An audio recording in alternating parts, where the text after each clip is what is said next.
एक भक्त ने पूछा, भगवान, अमृत बिंदु को समझाने की कृपया करें। आप कहते हैं कि गहन निद्रा में आत्मा शुद्ध चैतन्य है, तथा आप यह भी कहते हैं कि आत्मा को साक्षात करने के लिए नींद से जागृत अवस्था का जो परिवर्तन होता है, यह परिवर्तन काल ही आदर्श समय है। कृपया स्पष्ट करें। श्री भगवान ने कहा, आत्मा सुषुप्ति में शुद्ध चैतन्य है। परिवर्तन अवस्था में अहम अर्थात मैं बिना इदम अर्थात यह के विकसित होता है, तथा जागृति अवस्था में या अहम इदम के रूप में व्यक्त होता है। व्यक्तिगत अनुभव केवल अहम अर्थात मैं से होता है, इसलिए उसे बताए हुए मार्ग से ही साक्षात्कार की प्राप्ति करनी चाहिए, अर्थात अंतरकालीन मैं के माध्यम से। अन्यथा सुषुप्ति के अनुभव का उसके लिए कोई महत्व नहीं। यदि अंतरकालीन मैं का साक्षात्कार कर लिया जाए तो आधार मिल जाता है और उससे लक्ष्य की प्राप्ति हो जाती है। फिर सुषुप्ति को अज्ञान की संज्ञा दी जाती है। यह केवल जागृत अवस्था में प्रचलित मिथ्या ज्ञान की तुलना में है। वास्तव में जागृत अवस्था अज्ञान है, तथा सुषुप्ति अवस्था पूर्ण ज्ञान है। श्रुति के अनुसार प्रज्ञान अर्थात पूर्ण ज्ञान ही ब्रह्म है। ब्रह्म नित्य है। सुषुप्ति के अनुभव करने वाले को प्रज्ञ कहते हैं। वह तीनों अवस्थाओं में प्रज्ञानम है। इसका सुषुप्ति अवस्था में विशेष महत्व यह है कि वह ज्ञान से परिपूर्ण अर्थात प्रज्ञान घन है। घन क्या है? एक ज्ञान है, एक विज्ञान है। समस्त अनुभूतियों में दोनों एक साथ परिचालन करते हैं। जागृत में विज्ञान विपरीत ज्ञान अर्थात अज्ञान है। यह व्यक्ति के साथ सदा रहता है। जब यह विस्पष्ट ज्ञान अर्थात स्पष्ट ज्ञान होता है तो यह ब्रह्म है। जब मिथ्या ज्ञान का सर्वथा अभाव होता है, जैसे सुषुप्ति में, तो वह केवल शुद्ध प्रज्ञान रहता है। यही प्रज्ञान घन है। ऐतरेय उपनिषद के अनुसार प्रज्ञान, विज्ञान, अज्ञान, सज्ञान सब ब्रह्म के नाम हैं। केवल शुद्ध ज्ञान का होने से उसका अनुभव कैसे होगा? अनुभव सदैव विज्ञान से होता है। अस्तु अंतरकालीन शुद्ध मैं को प्रज्ञान घन के अनुभव हेतु दृढ़ता से पकड़ना आवश्यक है। जागृत अवस्था का मैं अशुद्ध है, अतः ऐसे अनुभव के लिए उपयोगी नहीं है। इसलिए अंतरकालीनमय अथवा शुद्धमय का उपयोग है। इस शुद्धमय का साक्षात कैसे हो? विवेक चूड़ामणि के अनुसार विज्ञान कोश में वह सदा ही प्रकाशित हो रहा है।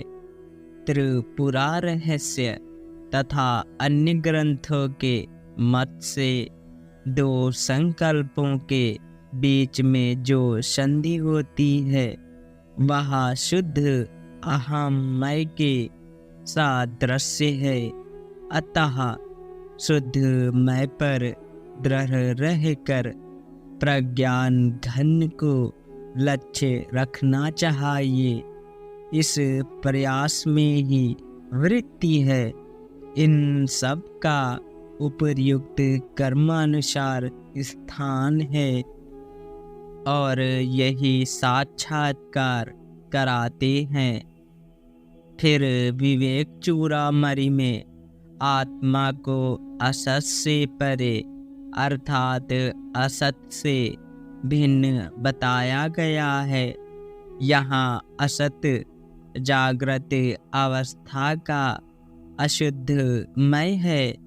असद विलक्षण का अर्थ है सत अर्थात सुषुप्ति की आत्मा।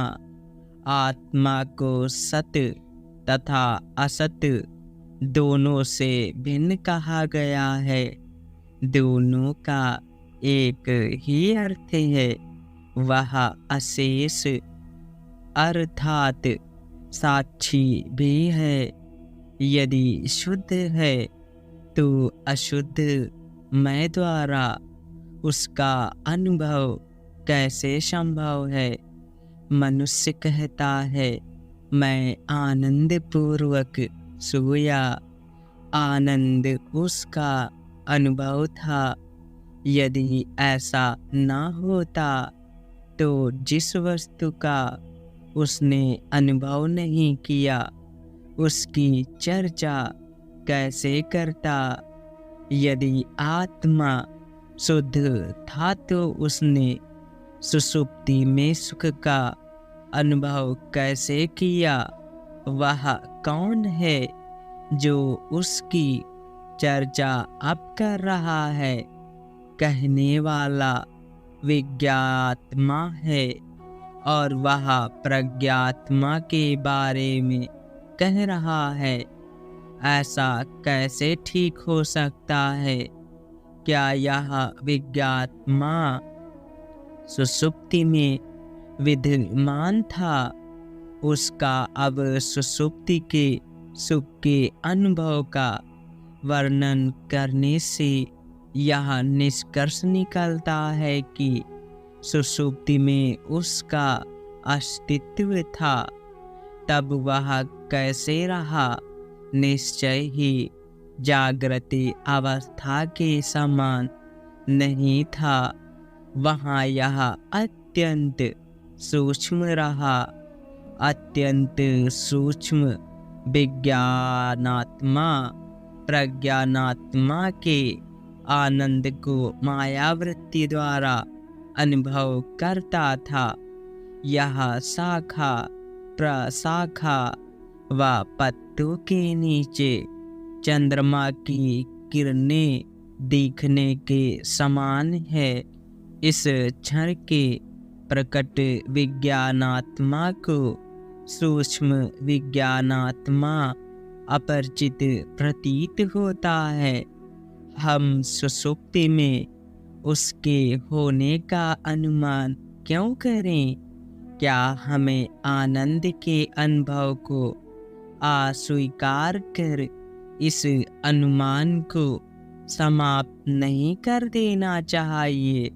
नहीं, आनंद के अनुभव की वास्तविकता से इनकार नहीं किया जा सकता, क्योंकि प्रत्येक व्यक्ति नींद की प्रबल इच्छा करता है तथा गहन निद्रा का आनंद लेने के लिए सुंदर शैया का प्रबंध करता है। इससे हम इस निश्चय पर पहुँचते हैं कि ज्ञाता, ज्ञान और ज्ञेय सभी तीनों अवस्थाओं में विद्यमान हैं, यद्यपि उनकी सूक्ष्मताओं में अंतर है। अंतरकालीन अवस्था में अहम शुद्ध है, क्योंकि वहाँ इदम अर्थात इसका विलीन हो चुका है।